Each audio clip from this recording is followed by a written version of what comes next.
and one of the original designers of the Humanitarian Leadership Program. We're just going to give it a few minutes whilst we see if others are going to join us.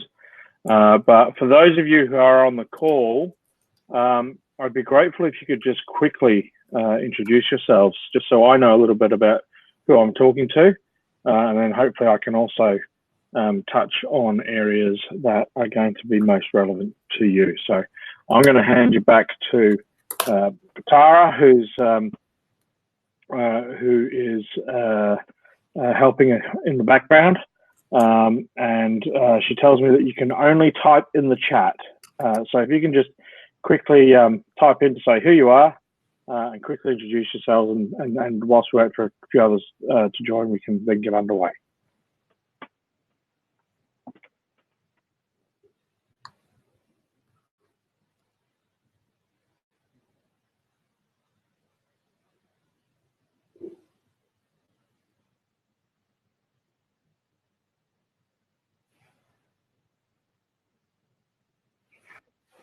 Early in the morning, I suspect, for you in Sri Lanka, and Michelle, welcome, and Sathesh.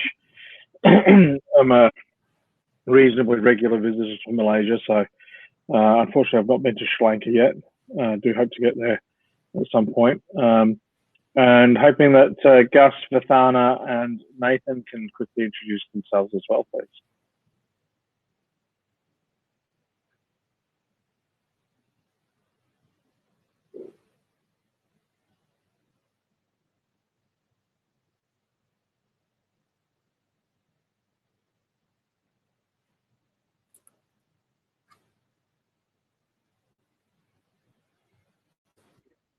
Always a pleasure to have friends from Tasmania involved in these things. I trust you're getting the same wonderful weather that we're having in Melbourne today.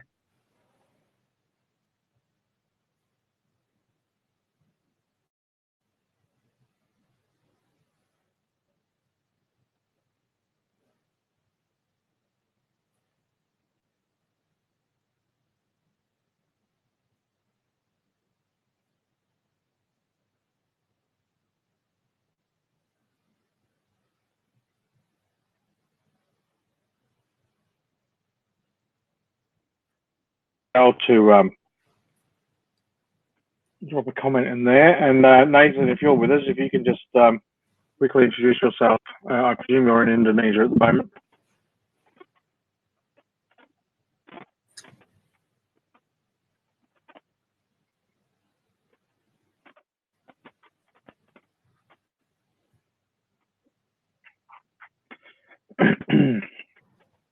No, I will apologise in advance for maybe a little bit of background noise. I am actually doing this seminar from my home office today, and there have been a few people in and out during the course of the day. Hello, Vathana. Okay, so what we might do is we might start to get underway, because I know you're all busy, and it sounds like a number of you will be getting ready to start your days. What I want to do is talk a little bit about learning leadership through crisis. A little bit of background, I think, is probably helpful. The Centre for Humanitarian Leadership was formally established in 2015, but the work that we've been doing around humanitarian leadership has been going on for a lot longer than that. And our mission is really to transform leadership in the humanitarian system. And we talk about the system, not the sector, because the system is what tends to happen, and humanitarians are very guilty of this. But what tends to happen is that humanitarians tend to talk of themselves as a sector, and tends to exclude those parts which are not instantly recognisable in that conversation. So we talk about the humanitarian system, which is everything from primary response agencies that might be attached to, say, for example, emergency services, or within different jurisdictions, all the way through to relief and recovery agencies, whether they be not in government, whether they be private sector, whether they be government, whether they be UN. And so really what we're talking about here when I talk about the humanitarian system is the full spectrum of those kinds of organisations and those kinds of people. as well. And really what we're trying to do is to help to transform leadership in the humanitarian system by really driving collaboration at the core of what we're doing. And that's across both our research activities, our education activities, practice and innovation. And so the centre has really been set up as a hybrid between academia and practitioners. I represent the practitioner side of what we do. It stems from initially in 2011, we set up the Humanitarian Leadership Program as a bit of an experiment. It's been a very successful experiment, and hence why we still run that program today. And I'll talk a little bit about that in a moment as well. But it's probably, just to give you a little bit of background. My background for the last 15 years, I've been involved in humanitarian crises across Asia, South Asia, Southeast Asia. I have supported responses into the Pacific, as well as in the Middle East and Africa, and to a little bit in Latin America as well. And I'm also involved in community-based emergency management in a voluntary capacity in my home location as well. So what we've tried to do is to build something that can actually cut across both the international place and as well as the in the sort of high income country domestic emergency space, which really came to the fore for a lot of organisations after Hurricane Katrina hit the US some years ago. I do apologise if I am breaking up a little bit. If I am, do let me know, or if there's anything that's unclear, let me know as well. For those of you who are not, who don't have English as a first language as well, please do ask me for any clarifications in case I use words that you're not familiar with, or if I talk too quickly, because I do start to talk a bit more excitedly about the subjects that I get excited about. And Vathana, thank you for joining us from Cambodia. We have a number of graduates from Cambodia, and I'd be very excited to get more graduates from Cambodia into the future, as I would from Sri Lanka and Indonesia and Malaysia as well. And welcome to Lal for joining us as well. So that's a little bit about my background, a little bit about the Centre for Humanitarian Leadership. We have a number of different programs, education programs that run. So the Graduate Certificate of Humanitarian Leadership, which is part of the Humanitarian Leadership Program, as well as a Masters of Humanitarian Assistance and a Graduate Certificate of Humanitarian Health. We do offer part scholarships to most of our students, and that really depends on where you are. And there are other forms of scholarship or support that are also available outside of the centre as well, depending on what it is that you're interested in doing. But I don't want this to just be about what we do at the centre. I actually want to actually get into some meat around leadership in crisis as well. Just on the Humanitarian Leadership Program itself, it was originally set up as a collaboration between Deakin University and Save the Children. One of the reasons why we set it up was when I started my humanitarian career, I realised very early on that there was very little investment in people when they were first starting as humanitarians, and that there needed to be a lot of work done around operational level, both understanding but also operational level leadership as well. And so we put a lot of work and effort and energy into developing that with people. And what we realised around about the time of the Haiti earthquake, that whilst we had literally thousands of people who were going through operational level training and assessment, what we realised after the Haiti experience was that unless we took quite drastic action to also address the gap at the leadership level, it would be 3 decades before we saw the kind of work that we were doing push through to the higher levels of decision making within organizations, both internationally and locally. And so that's why we decided to start developing and focusing in on humanitarian leadership. Now, one of the things that I've always been very concerned about in the leadership space is that an awful lot of the leadership courses and training and experiences that are available are very much built around either theoretical concepts or class-based activities. And so we wanted to make sure that we had something that was really built by practitioners and for practitioners, but with an academic underpinning as well. And so we took quite a radical approach in how we do that. Because if we look at issues of leadership through crisis, one of the key things from my perspective, and this is, I'm sure many of you have had this experience, and certainly from my experience, is that when you're leading through a crisis, the kind of leadership you might offer in business as usual, if you like, is very, very different. I think leadership through crisis requires much more leadership than it requires management. But I also think that it is something that for which there is no easy prescription.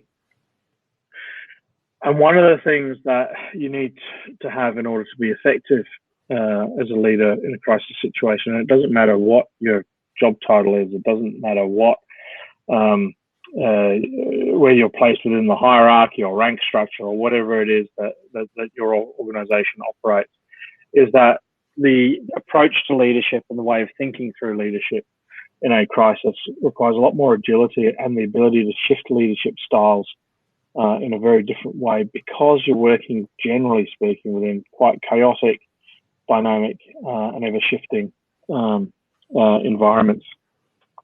And one of the things that I've noticed over recent years, and I occasionally do sort of some guest work with different defence forces and military, is even the military have recognised that they need to shift and change their approach to leadership, and taking a much more networked approach to leadership as well.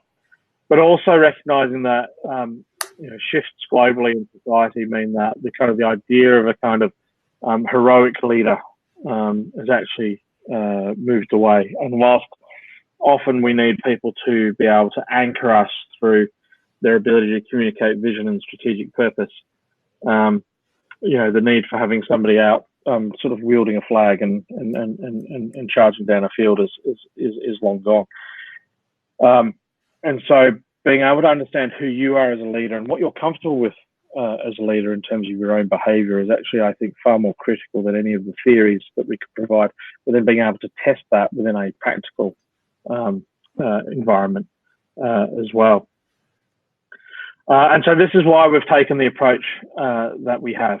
And we're seeing that this is being applied in everything from, if you like, local government, emergency management context, all the way through to fire services in high-income countries, through to working with regional organisations, whether that be people in the AHA Centre in Asia or some of the other regional facilities that reside within East Africa, West Africa, and so on. And so what we want to be able to do is to really help leaders better understand who they are so they can be themselves more, but with skill. And then what this allows us to do is to then test them under effectively operational conditions, where we prepare people that they're provided with coaching and mentoring. And this is something that we're increasingly seeing happen in operational response context as well, is that there is a shift amongst organisations and a shift of understanding within humanitarians themselves that actually having real-time coaching and mentoring, not just in the training environment or the learning environment, but also in the operational environment, is a massively valuable tool. And this is something that, again, we're working with different organisations to try and get this embedded in as a practice as well. I'm going to pause there for a moment, allow you to ask some questions or type some questions. Gives me an opportunity to have a sip of water, and then we'll continue.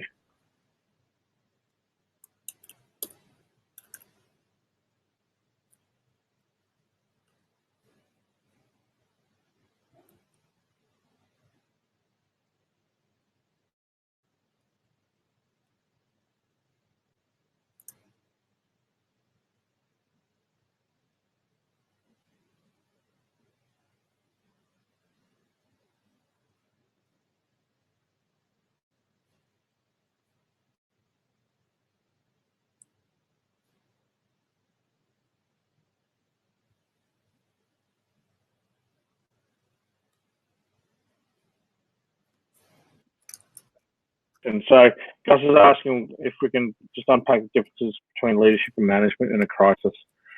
So leadership, actually let's start with management. So management in a crisis is really around the application of resources, ensuring that particular processes are followed. That's whether you're dealing with standard operating procedures or whether you've got a particular process in place for dealing with logistics or dealing with response design or program design and all of these things.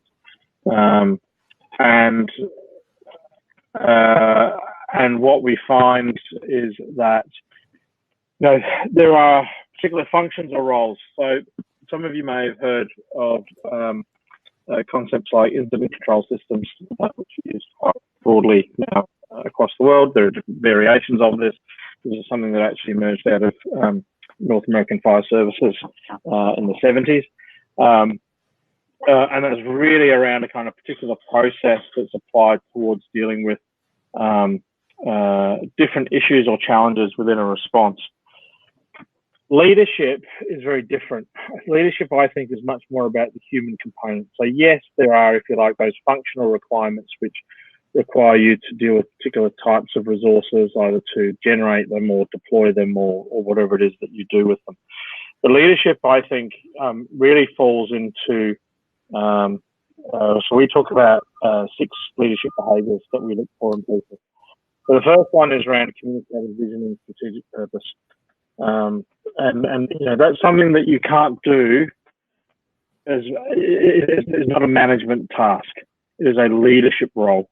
Now, hopefully, your managers are also good leaders or effective leaders. So communicating vision and strategic purpose is around giving people something, an idea that they can or an objective that they can wrap their head around. And, it could be a daily objective, but it could also be a longer term objective, so the next 6 weeks or the next 6 months, we are going to achieve the following. And that gets wrapped around how you then communicate that, how you help people understand that, but also how it is that you help others to be able to communicate that to their audiences as well. One of the things that I often talk about from a leadership perspective is that you need to be able to communicate that vision and strategic purpose in 500 different languages. And you're going to find yourself repeating it many times to many different people. But it's about that thing that gives people passion and drive in order to achieve your objectives. And one of the things that I find most extraordinary, and this I think is very much the difference between a leadership trait and a management trait, is that a leadership trait is about being able to communicate that vision and strategic purpose with somebody who you are pushing beyond their limits to the point where you know that they're probably on the cusp of either success or failure, but you're able to help carry them through that. And that is not management, that is leadership. And being able to do that when you're growing a team from, say, a group of 250 people to a group of 2,500 people, that is a leadership task. The other 5 behaviours that we talk about, one is around delivery of results. So it's about how you do this yourself, but also how you support others to actually deliver results. Because if we're talking about primary response, if we're talking about emergency relief, if we're talking about recovery, we need to be able to deliver results, because ultimately what we're trying to do is we're trying to save lives and we're trying to relieve suffering. That's what our job is. And so delivery of results, whilst yes, it can have some management components to it, as a leader, you need to actually be able to support people to deliver those results. It's not about dealing with the process or managing the resource per se. The other 4 behaviours that we talk about are, I've talked about communicating vision, strategic purpose. I've talked about delivery of results. The next one we talked about is building high-performing teams. And building high-performing teams is, again, something that goes beyond, you can have management tools and management theories, but actually it's about your individual leadership that is going to help make or break a team, and how you ensure that you're actually able to bring those different people together in different ways, get them to work effectively. Now, if you think about most crisis situations, so anything that goes beyond just a local emergency, that can be handled in a relatively short time frame, but it's something that's much more complex and much more challenging, often require you to bring together very diverse groups of people who have never necessarily worked together. And as a leader, part of your role is to build that team in a very, very short space of time into a high-performing team in order to achieve your mission objectives. The other behaviours that we talk about are, so we've talked about delivery of results, we've talked about communicating vision, strategic purpose, we've talked about building high-performing teams. The next one's about strategic thinking. And strategic thinking is not something that can be taught through management textbooks. It is actually something where you need to actually practice this yourself. And for many of us, and I find myself guilty of this as well, is that it's very easy to kind of get sucked into the tasks that are immediately in front of you. And it's about actually exercising yourself to step back from what you're doing right now in order to actually look at what the strategic landscape is telling you, to be able to apply a little bit of foresight to what you're doing, so that the decisions you're making are being done based on what you think might be happening further down the track. And bear in mind that with strategic thinking, it's not all about what's the evidence or the data that you have in front of you. That should be informing your strategic thinking, but it's also about what are the assumptions that you're going to have to make based on your own experience or the experience of others that you're drawing on, because you don't necessarily have a full set of data or cannot predict the direction of either your operational response or the direction of the particular event that you're dealing with. In terms of the other behaviours, so there's 2 that I'm missing at the moment, and all my mind's just gone blank, so I do apologise for that. So we've got strategic thinking, we've got building high-performing teams, we've got communicating vision, strategic purpose, we've got delivery of results, change and transformation. Okay, change and transformation. So if you read management textbooks, there's a huge amount of information and ideas and theories around change management. I like to think of a kind of emergency crisis or a humanitarian crisis almost as a big change management program, because what you're doing is you're throwing people well out of their comfort zone. And yes, you might have people who are pre-trained and able to respond to a crisis in a particular way, but increasingly what we're seeing is that both local, national and regional and global emergencies are occurring in a way that we were used to call black swan event, but actually there's a whole flock of black swans that are kind of crossing our paths at the moment. And it's about how do you then take a team which may or may not have some capability around emergency or crisis response, but how do you take a team and actually change and transform them into something that is actually capable of operating through a crisis, recognizing as well that as a leader in crisis or providing leadership through crisis, is that the amount of change and transformation that needs to take place is continuous until that particular situation or environment has actually stabilized. And so when we talk about, what does it mean then in terms of the difference between leadership and management? I don't believe that you can really effectively teach in a management textbook or management school that change and transformation component unless you are actually able to draw in what it is that is very human around leadership, because most people are they are frightened by change. Change is confronting, particularly if you think about teams who may also be or more than likely going to have been affected by the crisis that you are trying to provide leadership through. You yourself may be part of that affected community, and that's one of the things that we need to be able to understand. Now, how we teach these things is really done through it's really done through a mixture of both short exercises, and one of the things we also do is we actually, certainly with all of our students on the leadership program, is we actually put them through a psychometric assessment, which helps them better understand who they are as a leader and what are the things they might want to work on and what are the things that they might want to enhance.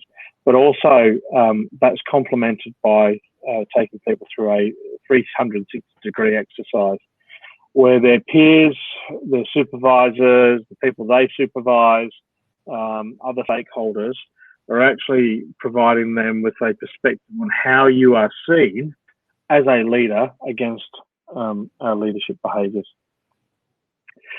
And then the other thing that we do is we do take people through quite intensive simulated practical activities. Now, obviously, in terms of our English language course, we do that. We conduct those exercises in Australia and in Indonesia. It's a two-part process. The first part is people find it very intensive, but it is certainly, in my view, somewhat easier than when people are doing the second part in Indonesia. And what we do is we try to build these simulated experiences not around the kind of reality of humanitarian work as possible. It is something that is, I think people, once they've gone through it, and particularly once they've gone back into the workplace, realize or recognize from their own experiences that actually what we do is not that far removed from the reality of the work that we have to deal with. I should also point out as well that the simulated crises that we conduct kind of draw on the real world experiences of the people who have been involved in the development of this course and the people who actually drive it at each event. And we do also have a French language version of this course that runs between Paris and Senegal as well. So, Gus, I hope that helps to answer your question around it's fairly long and meandering answer, but I hope that helps to answer your question around what I see as the differences between leadership and management. And I touched on this a little bit around the psychometric tool that we use, but also through the 360-degree feedback process. What we also do throughout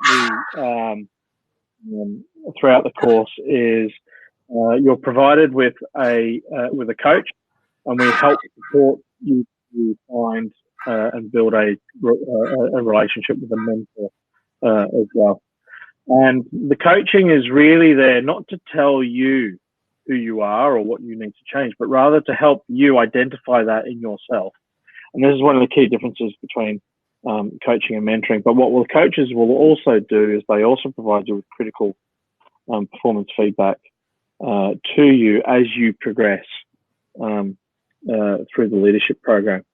And then what we try to do is to work with our students so that they are then able to identify and engage with a mentor who can work with them for hopefully a 12-month period. And we do check in on how that's going, but we're working with you for at least a 12-month period to help both better understand yourself, but also better understand how you're actually applying leadership and what are some of the challenges that you've gone through. We generally try and encourage people to work with mentors who sit outside of their organisation, because it's always helpful to get a very different perspective. But it's also that you get someone who's going to be relevant for the thing that you're trying to achieve out of that mentoring relationship.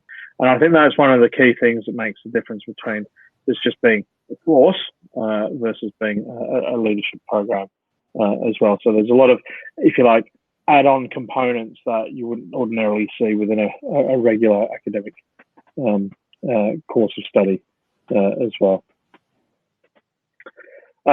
As I said, there's lots of coaching and sharing. One of the really interesting things around the course or the program is the peer-to-peer learning that occurs. So we take very mixed cohorts of staff. So we still students, I should say, and what we really look for in our cohorts is a balance between people who are working within organisations locally, people who are working internationally, people who are working with different kinds of organisations. So, for example, we have we take at least 2 students every intake from one of the fire and rescue services in Australia, with whom we have a very strong relationship. But we try to take a couple from emergency management organisations more broadly. And what we also try to do is to make sure that we take on staff from donor organisations, and what we're also trying to do is to get more people coming in from the private sector as well, so that when you're with a group of students, you actually the cross learning or the peer learning is just as important, if not more important, than what you get from the faculty who are involved in the course as well. So that sharing and collaborating across the global network, I think we have something in the region of 500 graduates, and I go to a reasonable number of sort of international meetings now, and increasingly we're seeing our graduates dotted around the table, which is I think a pretty good indication for us that we're probably doing the right thing. But also what we find is that the students have a tendency to identify each other quite quickly, and you'll spend 8 months working together through quite an intensive process. So you will form bonds with people that will stick with you for life. And certainly we had an alumni gathering in Malaysia in October last year, and we had representatives from across every cohort of the leadership program that we've done since 2012, and the way in which people were able to come together and connect really was quite extraordinary. So one of the things you would be getting by engaging with the centre and engaging in this program is access to quite a substantial alumni of both faculty and students. And we do, usually 2 years after somebody's graduated, we do then invite graduates to come back and help deliver our intensive or residential components of the course as well, so that they're able to give back, if you like, and help to shape and influence the next group of leaders who are coming through. I've probably spoken far too much, so I'm going to leave the floor back to all of you. I'm more than happy to take questions, and apologies if I have spoken too much. If you do want to get in touch with us directly, you can email us at info@cfhl.org.au, and you can also go and visit us on our website as well. And we are more than happy to talk to people about what their leadership goals or objectives are, and how it is we might be able to help them. And we also do a lot of work now with organisations as well, looking at how they can put in place different practices to build better leadership within their own organisation, both at the strategic level but also at the operational level.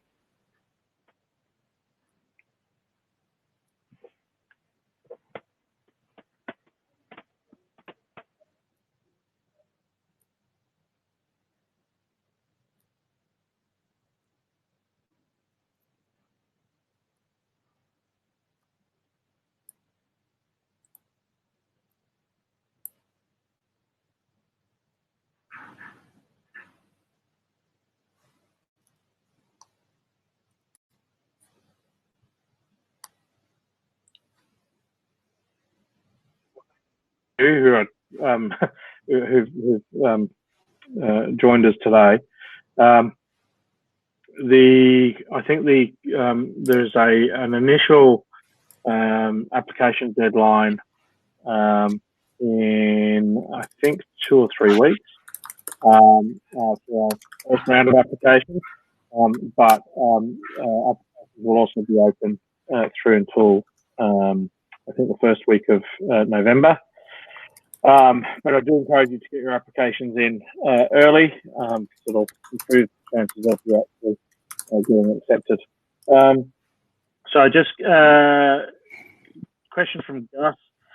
What would our life look like for the duration of the course? What's the time commitment? So one of the things that we did when we designed this course is that we wanted to ensure that people were able to complete this within their normal work commitments as well. And so we have had students who have been heavily involved in some responses in the Middle East, for example, who've been under heavy bombardment, who have had only a couple of hours access to still managed to successfully complete the course. So what you do is you start the course with an online unit, and what that does is ensures that everyone has the same understanding around the humanitarian system, and what it looks like and what some of the different components of it are. And then you come into the first residential, and the first residential in the English language course takes place in Melbourne, and that residential I can't remember the exact dates, but it's either late February or early March next year, and that's for the students. That's 7 days. Obviously, the staff work a few days before and a few days after that. All of your assessment is contained within those residential. So for the online unit, you've got a couple of assessments that you need to do through that. We generally recommend about 10 hours a week is the time commitment that would be expected to successfully complete the online unit. You then come into your 7-day period. Everything that you need to do during that 7-day residential is contained within it. So it's not a case of you come out of that residential and then you've got more assignments or anything to do like that. A lot of our assessment is actually based on behavioural observation as well.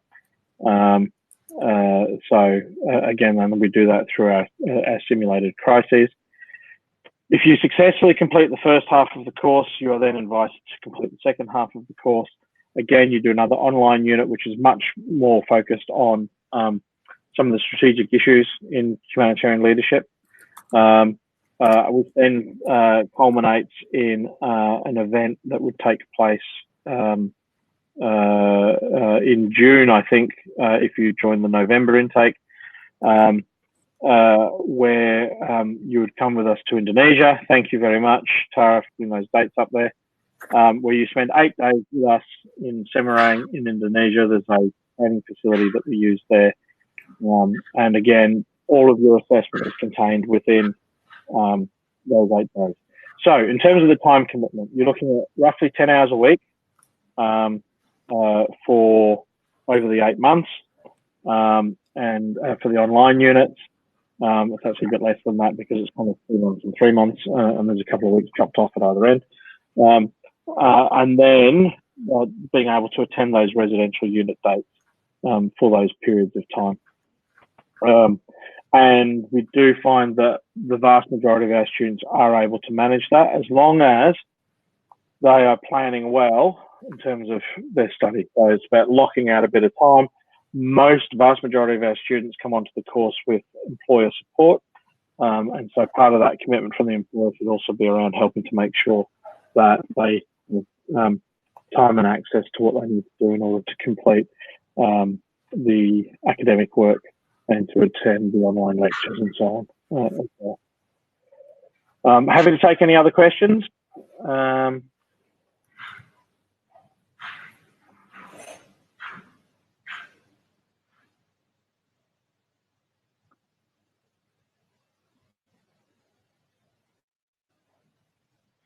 So if there's no more questions, do feel free, if you've got other thoughts or questions, to email us. Provided. Here comes Nathan.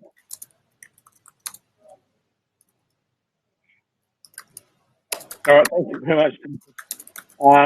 But thank you again, everyone, for coming online today. I do hope to hear from you all. As I said, Tara has provided the application dates, and more than happy to talk to anyone or get a member of the team to talk to you about what your questions are. This is a program that is very, very unique. I don't think there is anything anywhere in the rest of the world that is even close to what we do. Though you might find that there are other courses that offer leadership, but not through a kind of practical application in the way that we do it. And so I do hope that you choose to submit an application, and I see you in the new year in Melbourne. So thank you very much.